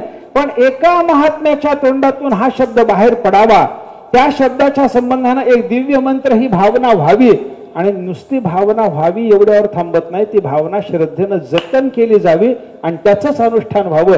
त्याचा हा परिणाम त्याच्या योगानं काय झालं, अनेकाच्या व्याधीचा निराश तेवढ्या एका मंत्रानं व्हायला लागला. हे कशानं होतं सांगा ना, शब्दानं होत नाही. त्या शब्दात ते सामर्थ्य नाही, पण त्या शब्दात ते सामर्थ्य आणायकरता याची त्या मंत्राच्या त्या शब्दाबद्दलची श्रद्धा हे काम करून जाते, हे लक्षात घ्या. श्रद्धेनं वाटेल तर होतं. पण श्रद्धा कोणती असावी? देवाने 3 प्रकारची श्रद्धा सांगितली. त्याच्यातली जतन करायची श्रद्धा कोणती देवाने सांगितलेली? ते हे सात्विक श्रद्धा. बरं का, जतन करावी. प्रबुद्धा येरी दोन्ही विरुद्धात त्यजाविया. आणि बाकी राजस तामस अशा ज्या 2 विरुद्ध असलेल्या श्रद्धा आहेत त्या शहाण्या माणसानं बाजूला केल्या पाहिजेत. सात्विक श्रद्धा धारण करा, ही श्रद्धा. श्रद्धेच्या नंतर काय येतं? तितिक्षा. तितिक्षा म्हणजे सहनशीलता. बरं का, हा तितिक्षा म्हणजे सहनशीलता, सहन करण्याची तयारी. आपल्याकडे येईल ते कोणताही द्वंद्व सहन करा. सहन तर करावं लागतं, पण त्याच्यामध्ये शब्द वापरला वेदांतानं, कष्टा वाचून सहन करणे. आपल्याकडं येणारं कुठलंही द्वंद्व सहन तर करावंच लागतं. ते आमचे वडील सांगायचे, ठेविले अनंते तैसेचे राहावंच लागतं, त्याच्यात काही नसतं. पुढचं महत्वाचं आहे, चित्ती असू द्यावे समाधान. त्या पद्धतीनं आपल्याकडे आलेलं द्वंद्व आपल्याला सहन करावंच लागतं. समजा ऊन पडलं आणि आपल्याला गरमी व्हायला लागली, सहन केल्याशिवाय काही पर्याय असतो का? काही नाही, सहन करावी लागते. उष्णता सहन करावी लागते, थंडी सहन करावी लागते, पाऊस सहन करावा लागतो, आलेलं सुख दुःख सगळं सहन करावं लागतं. पण हे सगळं सहन करणं कष्टा वाचून झालं की तितिक्षा नावाचा सद्गुण आपल्या ठिकाणी सिद्ध होतो. सहन करणे तर आहेच आहे, पण कष्ट मानायचे नाहीत. मला थंडी वाजली वाईट वाटून घ्यायचं नाही. मला फार गरमीचा त्रास झाला, वाईट वाटून, अरे चालायचं, निसर्ग आहे, निसर्गामध्ये थंडी येणारच, निसर्गात गरमी येणारच, हा तर निसर्गाचा धर्मच आहे, असं म्हणून निसर्गाकडे त्या धर्माची विल्हेवाट लावून टाकून आपण निवांत राहणं. दक्षिण उत्तर मारुता मेरू जैसा पांडुसुता तैसा सुख दुःखा प्राप्ता मध्यस्थ जो, असं ज्ञानेश्वर महाराजांनी जे द्वंद्वात येत असं वर्णन करताना सांगितलं की नाही, सुख दुःखाच्या बाबतीमध्ये तो सुख आणि दुःख. मेरू पर्वताला दक्षिणेकडून वारा लागला काय आणि उत्तरेकडून वारा लागला काय, त्याचा परिणाम मेरू पर्वतावर जसा कसलाच होत नाही, त्याप्रमाणे सुखाचा वारा आला काय, दुःखाचा वारा आला काय, मध्यस्थ असलेला हा महात्मा मेरू पर्वतासारखा जर अडीग उभा राहिला, काही बाधा त्याला होत नाही. ते ह्याला काय म्हणायचं, तितिक्षा. आणि तितिक्षेच्या नंतर काय, समाधान. समाधान म्हणजे काय असतं, समाधान ज्या समाधानाच्या शोधात आपण जन्मजन्म घालवतो ते समाधान काय भानगड आहे. समाधानाचं वर्णन करताना शास्त्राने असं सांगितलं, अंतःकरणाची एकाग्रता होण्याने जे सुख सिद्ध होतं त्याचं नाव आहे समाधान. आपलं अंतःकरण एकाग्र झालं की आपल्याला जी शांती वाटते, जो सुखाचा अनुभव येतो, त्या अनुभवाला आपल्याला समाधान असं नाव द्यायला शास्त्राने सांगितलेलं आहे. बघा, अंतःकरण एकाग्र होणं अवघड आहे, अंतःकरण शांत होणं अवघड आहे. काही निमित्त येतं आणि अंतःकरणाला अस्थिर करून जातं. एखाद्या वेळेला रजोगुणी निमित्त, एखाद्या वेळेला तमोगुणी निमित्त, नाही सात्विक निमित्तानं सुद्धा अंतःकरणाच्या ठिकाणी थोडीशी अस्थिरता निर्माण होतेच होते बरं का. कोणत्याही निमित्तानं येणारी अंतःकरणाची अस्थिरता चांगली नाही. मी त्याच्याकरता उदाहरण सांगतो नेहमी. तमोगुणी निमित्तानं सुद्धा अंतःकरण अस्थिर होतं, रजोगुणी निमित्तानंही अस्थिर होतं आणि सत्वगुणी निमित्तानं सुद्धा अंतःकरणाला अस्थिरता येते. हे बघाय करता मी एक उदाहरण साधं सांगतो. एक सरोवर आहे समजा, शांत पाणी आहे, त्या शांत पाण्यामध्ये एखाद्याने एवढा मोठा धोंडा टाकला, पाण्याची शांती बिघडते की नाही, बोला, बिघडते. बरं, मोठा धोंडा न टाकता दुसरा माणूस आला आणि त्याला म्हणायला लागला, मूर्खच का रे, एवढा मोठा धोंडा कुठे सरोवरात टाकायचा असतो का, शांती भंग झाली ना. असं नाही, मी बघ बरं, म्हणून त्याने लहानसा दगड टाकला, शांती राहिली की भंग पावली, सांगा मला. तेवढा कोलाहल झाला नसेल, तेवढी उलथापालथ पाण्यामध्ये झाली नसेल, पण थोडी का होईना पाण्याची शांती बिघडली ना.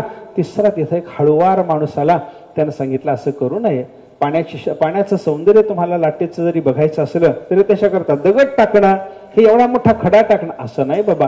मी तुम्हाला पाणी हलवून दाखवू का, स्वतरंगाची मुकुले तुरंबो का पाणी, हे स्वतःच्या तरंगाची मुकुल कळ्या, तरंगाच्या कळ्या पाण्याने मस्तकावर धारण करण्याच्या योगानं तरंगाची शोभा कशी दिसते तुम्हाला दाखवतो म्हणे. त्यानं काय करावं, फक्त पाण्यावर फुंकर मारली. आता फुंकर मारल्याच्या नंतर ते पाणी स्थिर राहिलं की अस्थिर झालं, सांगा मला. दगड टाकल्याने कसं झालं, स्थिर राहिलं. मोठा दगड टाकल्यावर कसं झालं होतं, अस्थिर. खडा टाकल्यावर अस्थिर आणि फुंकर मारल्यावर अस्थिरच झालं. पण त्या अस्थिरतेत बदल आहे की नाही.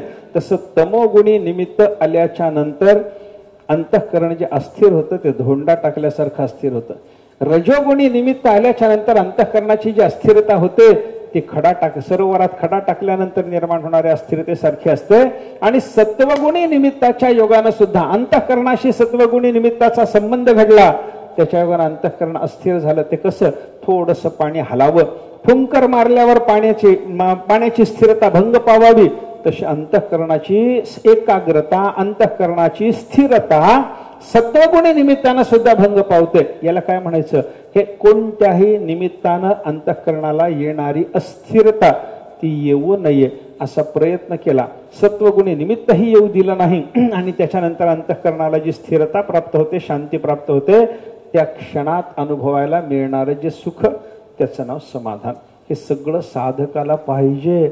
एवढं सगळं घेऊन आपल्याला ज्ञान ऐकायला निघायचंय म्हणजे किती अवघड आहे बघा. हे सगळं श्रम पाहिजे, दम पाहिजे, श्रद्धा पाहिजे, उपरती पाहिजे, तितिक्षा पाहिजे, समाधान पाहिजे. झालं का, एवढ्यावर काम भागलं का. पहिला विवेक केवढा अवघड होता, त्याच्यानंतर वैराग्य केवढं अवघड होतं.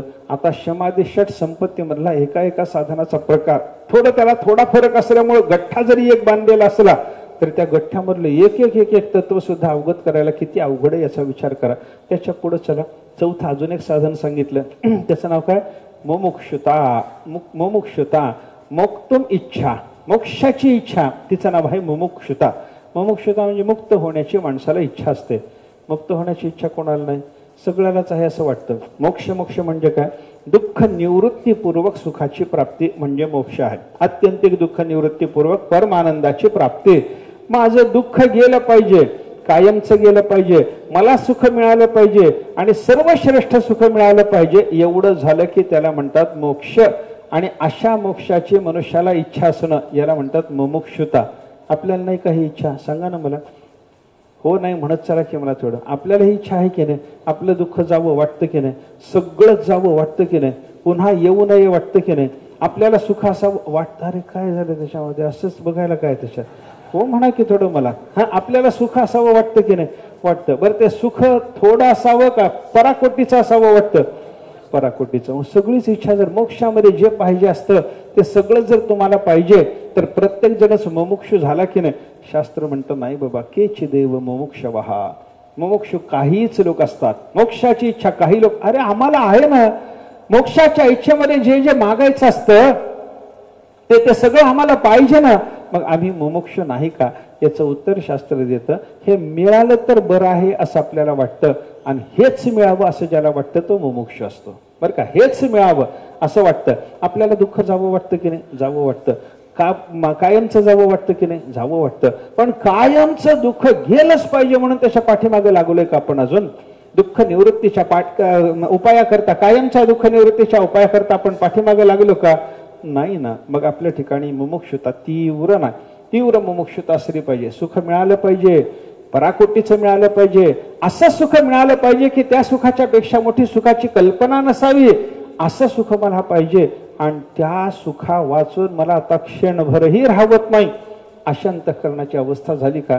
असं जोपर्यंत होत नाही तोपर्यंत मुमुक्षुता नाही. बरं का? कधी एकदा हे होतं, काही हे बिरडे फिटेल, काही तो स्वामी भेटेल, युगाहुनी वडील निमिषमाने. कधी एकदा माझं हे संसाराचं बिरड फिटतं, कधी एकदा ते सद्गुरू परमात्मा मला भेटतात. या भावनेनं माणसाला एक एक क्षण युगासारखा वाटला पाहिजे. त्रुटीर युगा येते त्वाम अपश्यताम, अशा अवस्था अंतःकरणाची झाली पाहिजे. त्याला म्हणतात मुमुक्षुता. नाहीतर काय, असं झाल्याशिवाय देव भेटत नाही. नाथ महाराजांच्या चरित्रातलं ते उदाहरण सांगतात ना. एक माणूस नाथ महाराजाकडे गेला. जाऊ दे की नको? नाथ महाराजाकडे त्याला जाऊ द्या का नको? सांगा ना मला. जाऊ द्या ना. वेळ झाली म्हणून मला म्हणताल आम्ही टोप्या उचलायला लागलो आणि तुम्ही हे काय सांगायला लागलाय? आता आम्ही उठलोय, आता कशाला सांगताय? असं नको. ते कसं, त्या नाथ महाराजाकडे तो माणूस गेला. त्याला असं वाटलं आपल्याला देवाचं दर्शन घ्यावं आपण, मनुष्य देहाचं सार्थक होतं देवाचं दर्शन मिळाल्याने. मग काय करा? साधूला शरण गेल्याशिवाय देव भेटत नाही. हरिप्राप्तीचे उपाय धरावे संताचे ते पाय. अभंग पाठ होता. म्हणजे म्हणाला हा अभंग कोणाचा? नाथ महाराजाचा. चला त्यांच्याकडे. नाथ महाराजाच्याकडे गेला. नाथ महाराज सकाळी उठल्या, नाथ महाराज गंगेला निघाले होते. अगदी पहाटे दारात हजर. नाथ महाराजांनी विचारलं, काय हो? कोण आपण? अमुक अमुक आहे. माझं नाव अमुक आहे, मी ब्राह्मण आहे. कशा करता माझ्याकडे आलात? नाही म्हणे, मला देवाचं दर्शन पाहिजे आणि देव आपल्या ताब्यात आहे असं ऐकलं, मला देवाचं दर्शन घडवता. नाथ महाराज म्हणले, भाग्य चांगलं माझं, कारण का देवाचं दर्शन घडवा म्हणणार अजून कोणी आला नव्हता, तुम्ही आलात. फार चांगली गोष्ट. मनुष्याला ही बुद्धी व्हावी, आपल्याला देवदर्शन पाहिजे या बुद्धीत तुम्ही, या विचारात तुम्ही आलात. फार चांगली गोष्ट आहे, फार चांगली गोष्ट आहे. राहा माझ्याकडे काही दिवस, तुम्हाला देवाचं दर्शन घडवतो. आता नाथ महाराजांनी त्याला काय शब्द दिला? देवाचं दर्शन घडवतो, तुम्ही माझ्याकडे काही दिवस राहा. हा राहिला. मग कमाला नाथ महाराजाच्या घरीच राहिला. त्यांच्या घरी चांगली व्यवस्था होती, तिथं राहिला. आता तिथं राहिल्याच्या नंतर नाथांनी त्याला देवाचं दर्शन द्यायचं कबूल केल्यावर नाथ महाराजांच्या बरोबर साधनेत त्यानं प्रवृत्त असावं की जेवण करावं केवळ? हा 2 वेळेला नाथ महाराजांच्या पंक्तीला हजर राहायचा. नाथ महाराज पंगत बसली की बोलवायचे त्याला बोलवा. तो एका तिथे ब्राह्मण आपल्याकडे राहायला आला ना, त्याला बोलवा. बोलावलं की बाजूला नाथ महाराजांच्या मांडी लावून बसायची तयारी. जेवण करायचं आणि जेवण झालं पुन्हा एकदा झोपला की संध्याकाळच्या जेवणालाच उठायचा. मध्ये काही नाही, नाथाचं पुराण नाही, नाथाचं प्रवचन नाही, नाथाचं भजन नाही, नाथाचं कीर्तन नाही, नाथाची देवपूजा, कशाला हजर नाही, काकड्याला हजर नाही, कशालाच नाही. जेवणाला मात्र 2 वेळेला हजर. किती दिवस राहिला? 6 महिने राहिला. 6 महिन्याच्या नंतर नाथ महाराज सकाळी गंगेच्या स्नानाला एका दिवशी निघालेले. हा दारात आडवा झाला आणि म्हणला, काय चाललंय? म्हणलं, महाराज तुमचं. नाथ महाराज म्हणले, काय गंगेला निघालो? म्हणले, काय चालायचं माझं? नाही, मी तुम्हाला विचारायला लागलो ना, माझ्या संबंधाने काय विचार आहे? आता हे शिष्य बर का, देवाचं दर्शन घ्यायला आलेले गुरुला दटावणारे शिष्य. काय चाललंय म्हणे महाराज तुमचं? अशा पद्धतीने देव भेटत असतो. त्यानं विचारलं नाथ महाराज, महाराज हे काय चाललंय? नाथ महाराज म्हणले काय विषय, बोला ना तुम्ही बोलल्याशिवाय मला काय, मला तुम्ही काय म्हणून ठेवून घेतलं? देवाचं दर्शन घडवतो म्हणालात ना, काही दिवस माझ्याकडे राहा म्हणालात ना, कुठं दर्शन घडवलं? म्हणलं 6 महिने झाले, मी काय अन्नाला महाग म्हणून तुमच्या घरी राहिलो का? म्हणे माझ्या घरी चांगली संपत्ती आहे, मी तिकडे चांगला व्यवस्थित खाऊन पिऊन राहू शकतो. मी आलो देव दर्शनाकरता, तुम्ही घडवतो म्हणालात मला, आणि अजून देवाचं दर्शन नाही. नाथ महाराज म्हणले होय खरंच की हो, म्हणले मला विसर पडला होता. वा वा वा, काय तळमळ म्हणले तुमच्या अंतःकरणाला देवदर्शनाची. चला म्हणे दर्शन आज घडवू तुम्हाला दर्शन देवाचं, पण त्याच्याकरता पवित्र व्हावं लागतं. गोदावरीचं स्नान करा, पवित्र स्नान करून पवित्र व्हा, मग आपण देवदर्शनाचा विचार करू. चला बरं म्हणलं नक्की ना, देवाचं दर्शन घडवणार ना? नाथ महाराज म्हणले चल बेटा तुला सांगतो, म्हणले काय असतं ते. त्याला दर्शन घडवतं म्हणून त्याला गंगेला स्नानाला नेलं. त्याला सोबत नाथ महाराजांच्या बरोबर जाताना आपलं धोतर, पंचा, तांब्या सगळं घेतलं आणि गेला. ते काय स्नानाला, तीर्थाला स्नानाला जात असताना हातात एखादं पात्र असावं असं विधान आहे बरं का. हातात एखादे पात्र असावं, एक पळी तरी असावी, एक फुलपात्र तरी असावं, काहीतरी कमंडलू तरी असावा, तांब्या तरी असावा, काहीतरी पात्र हातात असावं. विना पात्राचा तीर्थाच्या स्नानाला मनुष्य जर गेला तर चालत नाही. त्याचं तीर्थस्नान शास्त्र मान्य करत नाही. आपण उघडेच गेलो आणि बुडून आलो चंद्रभागेला, हातात काही पात्र जर नसेल तर आपण चंद्रभागेचं स्नान केल्याची चंद्रभागेला नोंद होत नाही, हे लक्षात घ्या. काहीतरी पात्र नेलं पाहिजे, उगी एक बाटली तरी घेऊन जावी बिसलेरीची आपल्याकडे असलेली, काहीतरी पात्रच आहे की ते आता आपलं, काहीतरी घेऊन जा. ते जावं स्नान करावं असं ठरलं. नाथ महाराजांनी त्याला नेल्याच्या नंतर त्याला नाथ महाराज म्हणाले हा आलो. गंगेच्या पात्राजवळ गेल्यावर नाथाने सांगितलं ठेवा तांब्या धोतर असं ठेवा बाजूला. ठेवलं. ते तीर्थ स्नानाला जाताना एकदम जाऊन बुडी मारायची नाही. अगोदर पहिल्यांदा तीर्थाला साष्टांग नमस्कार घालायचा असतो. नमस्कार केल्याच्या नंतर पाण्याजवळ जाऊन पाण्याला उजव्या हाताने स्पर्श करून ते पाणी मस्तकावर मार्जन करून घ्यायचं, डोळ्याला लावायचं. ते डोळ्याला लावणं झाल्याच्या नंतर मग पादस्पर्शाची क्षमा मागायची. जसं आपण सकाळी उठल्यानंतर पृथ्वी मातेला पादस्पर्शाची क्षमा मागतो, तसं तीर्थ जलात प्रवेश करताना पादस्पर्शाची क्षमा मागायची. आणि मग तीर्थामध्ये उजवा पाय पहिल्यांदा टाकायचा आणि मग तीर्थामध्ये पाय सरकवत पुढे जायचं. पाय पाण्याच्या बाहेर काढून धपकन परत आपटायचा नाही. पाय सरकवत, कारण तीर्थ ही देवता, त्या देवतेच्या कुशीत आपला प्रवेश व्हायला लागला. आईच्या कुशीत जात असताना पोराने धसमुसळेपणानं जाऊ नये हा विचार त्याच्यामध्ये शास्त्राने सांगितला. आपण पाय सरकवत सरकवत पुढे चला. कुठपर्यंत जायचं? नाभी मात्र पाणी असलं पाहिजे. पाण्यात आपण उभे असताना आपली बेंबी पाण्यात बुडली पाहिजे. कमीत कमी एवढ्या पाण्यात जाऊन स्नान करावं. आता यंदाच्या वर्षी आहे, दरवर्षी असत नाही एवढं पाणी, पण यंदाच्या वर्षी अशा पाण्याची उपलब्धी आहे. मग काय करायचं? तिथे गेल्यावर उत्तरे पाण्याचा प्रवाह जिकडून आलाय तिकडं तोंड करायचं. भीमा नदी कुठून येते? आपली चंद्रभागा उत्तरेकडून येते, म्हणून इथं उत्तरेला तोंड करायचं. जिकडून प्रवाह आला त्या दिशेला तोंड करायचं. कान धरायचे आणि चंद्रभागेचं स्मरण करून बुडी मारायची. सगळ्या नद्याची नावं घ्यायची नाहीत. गंगेचे यमुनेचे व गोदावरी सरस्वती म्हणायचं नाही. ज्या तीर्थात तुम्ही स्नान करता त्याच तीर्थाचं नाव घ्या. शास्त्र सांगतं फक्त प्रयागाचं स्मरण करायला सगळ्या तीर्थात हरकत नाही असं शास्त्राने सांगितलं. प्रयागराजाय नमः कुठेही म्हणू शकता, पण ज्या तीर्थात स्नान करता त्या तीर्था वाचून अन्य तीर्थाचं नाव घेतलं तर हे तीर्थ रागवतं. चंद्रभागेत स्नान करताना तुम्ही गंगा यमुना सरस्वती म्हणायला लागलात. गंगा चंद्रभागा म्हणते तिकडं मरकी, इथं कशाला आलास?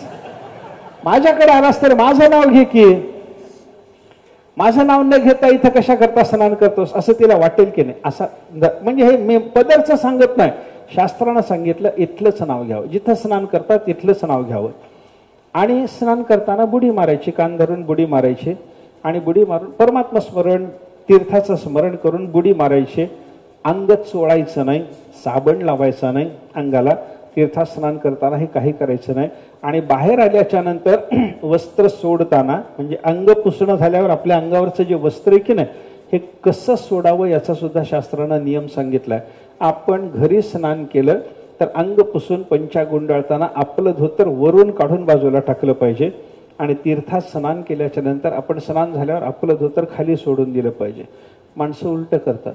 घरी स्नान करताना खाली सोडतात आणि तीर्थात वाळू लागते, माती लागते म्हणून वरून काढतात. पण त्या वाळूमध्ये, मातीमध्ये ज्ञानोबाराय तुकोबाराय फिरलेत बाबा, त्याचा स्पर्श आपल्या धोत्राला झाला पाहिजे हा विचार करून तिथं खाली पडू द्यावंच तर असं शास्त्राने सांगितलंय. असं सगळं तीर्थाच्या स्नानाचे सगळे नियम आहेत. नाथ महाराजांनी त्याला सांगितलं, चला नमस्कार करा, घातला दंडवत, चला तीर्थात, नेलं त्याला पाण्यात. नाभी एवढ्या पाण्यात गेल्यावर म्हणायला लागला, एवढं आहे ना पाणी? ते म्हणले, अजून चला ना, आहे ना पुढं मुबलक, आपण जाऊ पुढं. पाण्यात त्याला चांगला छाती इतक्या पाण्यात त्याला नेलं. आता सांगितलं त्याला, आता गोदेचं स्मरण करा, पांडुरंगाचं स्मरण करा, बुडी मारा. बरं, बुडी मारा म्हणल्याबरोबर त्यानं गोदावरीचं बिचाऱ्यानं स्मरण केलं, श्रीकृष्णाचं स्मरण केलं. श्रीकृष्ण शरण मम, श्रीकृष्ण शरण मम म्हणायला लागला. कान धरले, बुडी मारली आणि त्यानं बुडी मारल्याबरोबर नाथ महाराजांनी त्याची मान पाण्यामध्ये दाबून धरली. त्याला बाहेरच येऊ देणार की हो. हे संतांनी असं करावं का हो? असे कुठे गुरु असतात का हो? आणि असे गुरु जर आता भेटले तर आपण त्यांना जिवंत ठेवू का हो? कसं आहे सगळं, अवघडच आहे की नाही हे प्रकरण सगळं. नाथ महाराजांनी त्याला जो दाबून धरला ते बाहेरच येऊ देणार, त्याला पाण्याच्या बाहेरच येता येणार त्याला बराच वेळ. माणूस काही पाण्यामध्ये फार वेळ राहू शकत नाही. जलस्तंभिनी विद्याश्रीला एखादा दुर्योधन असतो, सगळेच काही दुर्योधन नसतात, त्याला काही पाण्यामध्ये बुडून राहता येत नाही. याला बुडून राहून कासावीस जीव व्हायला लागला, बाहेर याची तळमळ सुरू झाली, हातपाय हलवायला लागला. पण नाथ महाराजांची ताकद त्याच्या पुढे विशेषच होते. नाथ महाराजांनी त्याला दाबून धरला, त्याला येऊच देणार. थोडी मिठी सैल केली की थोडा बाहेर यायचा, तळमळीनं प्रयत्न चालला की पुन्हा दाबून धरायच्या जोरात. असं त्याला चांगलं व्याकुळ होऊ दिलं. आणि मग शेवटी थोड्या वेळानंतर नाथ महाराजांनी त्याची मिठी सैल केली. सुटला नाथ महाराजांच्या हातातून, काठावर धावत आला आणि एक दगड घेऊन नाथ महाराजांच्या पाठीमागे लागला. म्हणलं, डोक्यातच घालतो म्हणलं, तुम्ही महाराज आहेत का खाटेकत? म्हणलं, काय चाललंय? म्हणलंय, तुमच्याकडे देव दाखवणारे साधू म्हणून आलो आणि तुम्ही मला पाण्यामध्ये बुडवून मारायला लागलात. म्हणला, देव दर्शन का देवाज्ञा हो? काय चाललंय म्हणलं, तुम्ही मला देवाचं दर्शन घडवता का देवाज्ञा घडवता? नाथ महाराजांनी त्याला सांगितलं, शांत राहा म्हणे. थोडं काय शांत राहा म्हणजे? अहो माझा जीव घ्यायची वेळ, तुम्ही शांत. त्याला सांगितलं, काही नाही, तुला हा दगड माझ्या डोक्यात घालण्याने जर समाधान होणार असेल तर अवश्य घाल, पण माझ्या एका प्रश्नाचं उत्तर दे, मग दगड घालायचा विचार कर. नाथ महाराजांनी त्याला विचारलं, काय प्रश्न विचारा? नाथ महाराजांनी त्याला विचारलं, मी तुला पाण्यात दाबून धरलं त्यावेळेला तुला काय विचार होता एवढंच सांग म्हण. म्हणलं, दुसरं काय असायचं? म्हणलं, कधी एकदा पाण्याच्या बाहेर येईन असं झालं होतं? नाथ महाराज म्हणाले, हा, पाण्यात दाबलेला असताना पाण्याच्या बाहेर कधी एकदा येईन ही जेवढी तीव्र तळमळ होती तेवढी तीव्र तळमळ मला देव कधी एकदा भेटतो याची निर्माण होऊ दे, लगेच तुला क्षणात देव दिसतो म्हणे. त्याच्याकरता तुला वेगळा प्रयत्न करायची गरज नाही. याचा अर्थ काय झाला? अंतःकरणामध्ये दुःख निवृत्तीपूर्वक परमानंदाच्या प्राप्तीची जी तळमळ आहे ही एवढी पराकोटीला पोचली पाहिजे. एवढी पराकोटीला ज्या दिवशी पोचेल त्या दिवशी आपल्याला तीव्र मुमुक्षुता सिद्ध झाली. आणि तीव्र मुमुक्षुता सिद्ध झाल्याच्या नंतर मग पुढं काय करायचं असतं? साधन चतुष्टय पूर्ण झालं. साधन चतुष्टय पूर्ण झालं, साधन चतुष्टय हाती आल्याच्या नंतर मग तो साधक झाला. साधक झाल्याच्या नंतर त्याला काय करावं लागतं? गुरुपसत्ती, गुरुकडे जाणं. तद्विधी प्रणिपातेन परिप्रश्नेन सेवया, हे जे सांगितलेलं साधन आहे ना, त्या साधनाचा अवलंब त्याला करावा लागतो. गुरुपसत्ती करावी लागते, गुरुकडे त्याला जावं लागतं. ते गुरुकडे जाणारा तो साधक कसा, गुरुकडे त्यानं कसं जायचं, गुरुकडे गेल्यावर त्यानं काय करायचं आणि गुरुला त्यानं प्रश्न कसा विचार, हे सगळं सांगितलंय बरं का शास्त्रामध्ये आपल्याला. जगद्गुरु शंकराचार्यांनी उपदेश साहस्री, विवेक चूडामणी हे जे ग्रंथ लिहिले आहेत ना, या दोन्ही ग्रंथामध्ये गुरुकडे जाताना शिष्याने काय साधन संपत्ती मिळवावी, शिष्याने कोणत्या इतर गुणांनी संपन्न व्हावं, सद्गुरू म्हणून ज्याची निवड केलेली आहे तो महात्मा कसा असावा, त्या महात्म्याच्याकडे आपण कसं जावं. विधिवत उपसन्नाय असा उपनिषदाचा शब्द येतो. विधिवत आपल्याकडे आलेल्या शिष्याला बोध द्यावा, हे जर उपनिषद सांगत असेल तर ते विधी काय, जाण्याचा, गुरुकडे जाण्याचा, गुरुपसत्तीचा. उपसत्ती म्हणजे जवळ जाणे, गुरु जवळ जाण्याचा विधी काय, त्याच्यानंतर त्यांची सेवा कशी करावी आणि त्या सेवेनंतर प्रसन्न झालेल्या गुरुला आपण काही विचारल्याच्या नंतर ते जे सांगतात त्याचं श्रवण करायचं. ते प्रश्न काय विचारावेत हे सुद्धा आपल्याला अक्कल नसते, म्हणून प्रश्नाची सुद्धा यादी शास्त्रानं आपल्याला करून दिलेली आहे. तेच प्रश्न विचारावे. नाहीतर एखादा ब्रह्मज्ञानी महात्मा गाठायचा आणि त्याला जाऊन विचारायचं, महाराज मला मुलगा कशानं होईल सांगा. तसं नाही. त्याला तो प्रश्न विचारायचा नाही. त्याला विचारायचा प्रश्न कोणता, बंधन कशाला म्हणतात, मोक्ष कशाला म्हणतात, आत्मा कशाला म्हणावं, याच्यातून मुक्त होण्याकरता संसाराच्या बंधनातून मला नेमकं काय करावं लागेल, हे प्रश्न त्यांना विचारायचे असतात. ते तर प्रश्न विधी आहे बरं का, गुरुपसत्तीचा विधी आहे, गुरुच्या सेवेचा विधी आहे, गुरुला प्रश्न विचारण्याचा विधी आहे, आणि प्रश्न विचारल्याच्या नंतर सद्गुरूंनी त्याला उत्तर देण्याचा सुद्धा विधी आहे. त्या सगळ्या प्रकारचा थोडा थोडा विचार करायचा आहे. उद्याला पाहू. पुंडलिक वरदार विठ्ठल श्री ज्ञानदेव तुकाराम